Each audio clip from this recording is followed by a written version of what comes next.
you want to have your cake and eat it too, this is the video for you.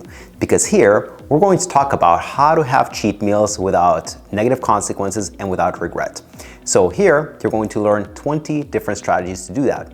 My name is Igor. I run a personal training company specializing in helping people reach the body of their dreams without necessarily giving up what they love to eat.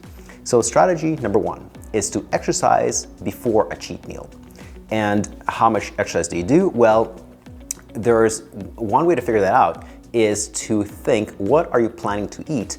And then subtract the difference between your planned meal and a normal meal. So if a normal meal for you is about 700 calories and your cheat meal you expect it to be 1100 or 1200 calories, you just exercise in the amount that burns the difference between the cheat meal and the normal meal. So you don't burn off the entire cheat meal, you burn off the difference between the two meals. That is strategy number one. Strategy number two is to exercise after a cheat meal. Sometimes this is better because you might have a cheat meal perfectly planned, and then when you get to the restaurant or to a friend's house or wherever, you have way more than you planned. So you can exercise afterwards. And again, you're only trying to burn off the difference between what you ate and what a regular meal would have been. Strategy number three, to really hedge your bets, exercise both before and after. Let's say a normal meal for you is 700 or 800 calories. You think you're gonna have 1100 or 1200 calories, but you actually end up having 1800. Well, that's when it makes sense to exercise both before and after, just to combine those two. Strategy number four, eat less before a cheat meal. So if you know what you're going to have for your cheat meal, you can actually skip a meal or have less at the previous meal to make up for it. Another strategy is to eat less after the cheat meal. Sometimes in anticipation of a cheat meal, you actually go in hungry. And so by the time you get there, if it's a buffet or if it's a limited style or a potluck style, you have way more than you anticipated. And so this is actually my preferred strategy because if I reduce calories before a cheat meal, I'm hungry. I want to eat more at the cheat meal. However, if I eat normally leading up to the cheat meal, then I have the cheat meal, and then I reduce my calories, well, that's not a specific act of restriction. I just don't want it. I'm just too full to have more and more food after, so it's much easier to regulate for me personally, skipping a meal or reducing the calories in following meals as opposed to before. But both are options and it depends which direction you want to go in. That's strategy number five. Strategy number six is to plan what you're going to eat before you eat it. If the cheat meal is part of your plan, you're way less likely to blow your diet after the plan. The problem really happens is when you're on a perfect diet. You're not planning for a cheat meal and yet it happens. What happens to you? Well, your morale is down and you think to yourself, well, I just blew this one meal. Why don't I blow all of them? And I just go off the rails until, well, it's New Year's again. It might only be March right now, but you're going to wait until New Year's resolutions to start it up again. So if you plan what you're going to eat at the meal before you eat it, well, you didn't cheat. That's part of the plan. So psychologically, it's a much better approach than cheating without expecting it.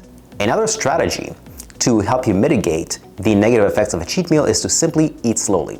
I'm not saying eat less, although that's the intended effect. When you think I need to eat less, you feel you're restricting yourself. Whereas if you think I'm going to eat slowly, you're going to eat less, but not because you're trying to eat less. You're going to eat less because you're savoring the food more. You're getting more out of the food, and so you don't feel a sense of restriction. However, if you feel a sense of restriction during a cheat meal, you're going to feel more obligated to get the most amount of food possible out of that meal. Or if you feel like you didn't get everything you could out of that meal, the next few meals, you're going to pay the price. Whereas if all you're thinking about is, I just want to eat slowly, you're not restricting the amount, you're just slowing things down. That's another strategy. Yet another one is to drink water with your meals. Water has 0 calories. You can have other drinks that have 0 calories, and yet it occupies room in your stomach. So there is less room for you to consume more of the food that would not be beneficial to your health and your fitness and your body fat goals. Another strategy is to minimize the variety of a meal. Now, of course, if you're going to a regular restaurant, that's not a problem. If you're going to a buffet or a friend's place or a potluck style lunch, dinner, etc., that's going to be tough. Notice how you might be eating a lot of food, and it's salads and it's vegetables and it's meat and it's a lot of good stuff, and you're so full. But when the dessert comes out, you have a second stomach for dessert. There's more room for dessert. Why? Because fullness isn't just about the stomach, it's also about the brain. if your brain sees variety, it wants to try it, so it creates more room in your stomach. Now, it doesn't really create more room, but you're going to feel fuller later. So if you minimize the variety of that meal, focus on just 1 to 3 foods that you really like and get as much as you can out of them. Eat them slowly, savor them, etc. You're going to be less likely to have too many calories. That brings me to another point, which is eating the healthy stuff first. See, I don't avoid cheat meals. I love cheat meals. I look forward to them. And one of my favorite restaurants is Mandarin. If you don't live in the Greater Toronto area, Mandarin is a buffet. It's basically Chinese food for white people. We absolutely love it. And so, because I love Mandarin, there's a lot of variety there. But I have what I call my Mandarin strategy. I go around 4 times. My first go around is I eat the healthy stuff first. So my first time at Mandarin, my first plate that is broccoli and salmon. My second time is potatoes and beef. My third time is pizza and sushi, and my fourth time is dessert. Now, by the time I've gotten to the pizza, sushi, and dessert, my stomach's basically full. I don't want to have 8 pieces of sushi, I just want to have 1 or 2. I don't want to have 4 slices of pizza, I just want half of a slice. And by the time I get to dessert, I don't want to try every single dessert, I just want to try 1 or 2. And so my stomach is already full of broccoli and salmon and beef and potatoes. By the time I get to the bad stuff, there's not a lot of room in there, but I don't feel a sense of restriction. If I started with pizza and sushi and dessert, I would have way more of that than if I started with broccoli. So the key is not to feel deprivation. Yet another tip is if you're gonna have a cheat meal, try eating it alone. Now granted, this is not always possible, especially if we do cheat meals in restaurants with people or at people's houses, but if you have the option of doing a cheat meal alone, do it alone without distractions. Why is that? Because if you're talking to other people, if you're watching TV, if you're scrolling through your phone as you're eating, you're less thoughtful about how full am I? Do I need more food, or do I feel content? Do I have had enough food? So eating alone goes a long way. In one study where people ate in front of a computer or in front of a TV, they actually ate something like 25% more food than if they ate alone, and everything else was the same.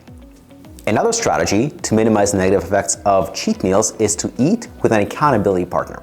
So tell somebody, whether it's a spouse, a parent, a child, a friend, what you're trying to do, and make it very specific. I'm trying to eat X foods, and eat your meal with them. Whether it's just them or it's them plus a lot of other people, eat it with them and give them full permission to say, hey, you promised you only wanted to eat this much. This way they don't feel awkward when they say it to you. You gave them permission to do that. It helps a lot when you're not the only one who knows about your goals, when there's somebody else who knows about your goals and is holding you accountable to them. Yet another strategy is to take a picture of your cheat meal. It's super simple. If you think that that meal would embarrass you, you're probably not going to want to take a picture of it. Whereas if you think that meal is going to make you proud or make somebody else proud, you're much more likely to be okay with taking a picture of it. That's another one. Yet another strategy is to plan your cheat meal 2 cheat meals in advance. So you plan the one that's coming up and you also plan the one after that. What that's going to do for you is psychologically, if you think this is the last cheat meal you're ever going to have, you're going to eat as much as you can during that meal. However, if you know there's the next cheat meal coming, it's on this date, this time, and here's what I'm going to have, this isn't the last cheat meal, this is just one of many. And that takes a lot of the power away from the sense of deprivation. The key with a lot of these is to just not feel deprivation. You don't want to feel like you're restricting yourself. Another cheat meal strategy, and I love this one, is eat an expensive cheat meal. And the practicality of this is because if it's expensive, you're probably not going to want to pay for more food. So this doesn't really work well with buffets, but if you go to an expensive restaurant and you just had a main course and the dessert is expensive, you're not going to want to buy it. Or you're going to go somewhere else and get a cheaper dessert, which is probably not going to taste as good.